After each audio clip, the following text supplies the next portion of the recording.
Hey, I'm Steve Kozak, and have you ever wondered, while in the middle of preaching a message, are they actually listening? Now, I'm not just talking about adults, but specifically about students. Have you ever wondered if your students are actually listening?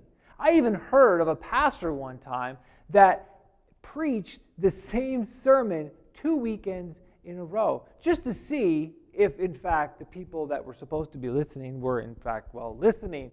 And believe it or not, many had no idea that it was the same sermon.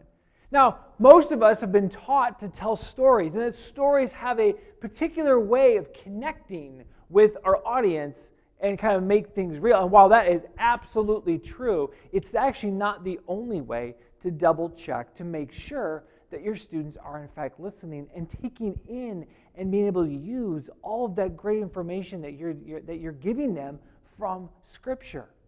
See, you could be like a teacher, I suppose, and just give them, an exam or a quiz or a test or maybe a paper. That would be cool. The students would go to church and have a paper to write. No, that's not going to work. But there are a couple of things you can do. And the first one is demonstration. And it's not just an object lesson, but some kind of demonstration. So it could be something where you actually give them an example of what something might look like. So if you're talking about sharing your faith, for example, show them on stage what that would look like to actually share their faith with somebody else of a different faith.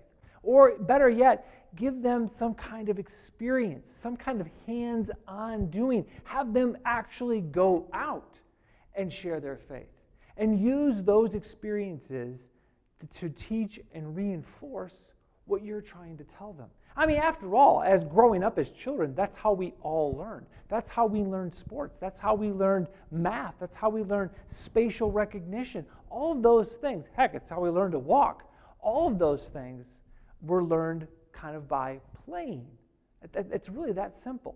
But I mean, I guess if you want, give them a paper, give them an exam. That would be terrible and really not a good idea at all. Hey, make sure you subscribe, give us a like, give us a share, and check us out on social media.